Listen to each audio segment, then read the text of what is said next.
Greetings and salutations.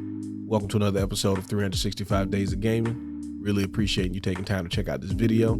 Like, comment, share, subscribe. Greatly appreciate it. So thank you in advance. Back with another PS3, greatest hits collection member, and a game that hopefully we see something from at some point. But I really like this game, and particularly this series, but this one more so because it set the groundwork. So this is Infamous. Another thing about this game was when it first came out, I was a little upset at it. And the reason was I followed this game, through the development, this cover of Game Informer, all that good stuff. I was into it back then, right? I was following this, and the original premise was where you had some sort of personality test, and that determined which power that you would have. So they were supposed to be a bunch of different powers your character could have.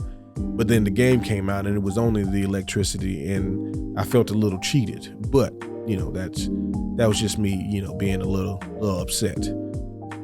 But if you don't know what this game is about, you play Cole. You have the ability to manipulate, control, absorb electricity, electrical currents, that type of thing.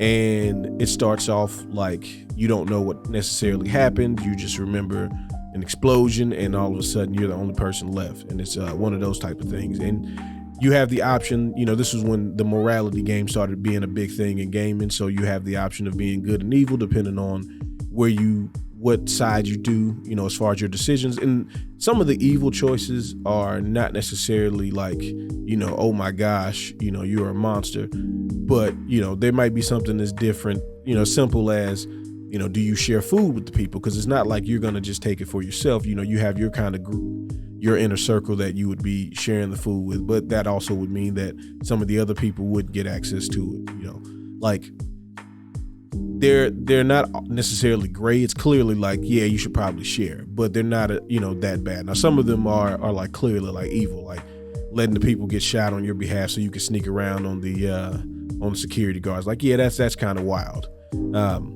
But as you go through the game, you get points. You can, one, get more abilities based on which side you skew towards. So you basically choose your powers. And I always knew that like I would do the good side, but that's because, I'm weirdly moral in video games. But that would also mean you would lock you out of certain powers. The assumption would be also it's going to change how the story develops, right? They're going to either feel a certain way about you, good or bad. So, you have that choice. But the other thing with this game that I really enjoyed is the actual gameplay is really, really good. Like, it doesn't feel heavy.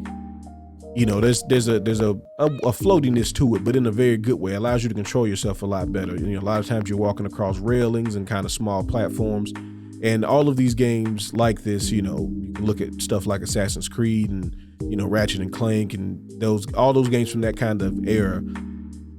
They all played really well, and the games that you probably won't hear about on this list didn't, because they just couldn't figure out how to, like I'm supposed to have powers. Like, let me land on the rail anyway. It's okay to let me look good. This game will let you look really cool once you kind of get used to the controls and you start to develop your powers. You can do a lot of really fun stuff, and I always appreciate that with games.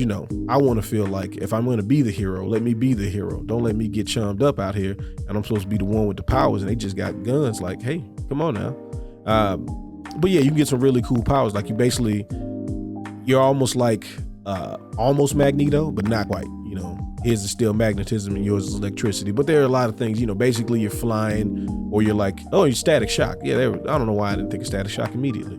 But yeah, basically you get static shock powers, and you can do a lot of things with those abilities, and it's really cool because you absorb electricity to get health. So like me, I'm gonna blow up stuff because I can't control my powers well, but there's always usually something around that can charge you back up. Presentation wise, I always like this game because it presented itself as a comic book. So you still have the standard cutscene stuff that goes on, but a lot of the story portions of it, they will show it in this comic book kind of form. It's not animated. It looks like comic book pages, and the artwork was really cool. And I just like the whole aesthetic of this. The sequels to the game, like I didn't mind them. I never like played this game as much. The one thing that I will say that the sequel started doing is the maps. As you go along the game, obviously there's the main story, and then there's all these side missions that you have on the map. And I always felt like this game, the first one in particular, had a nice balance of having a bunch of stuff to do, but not having way too much stuff to do.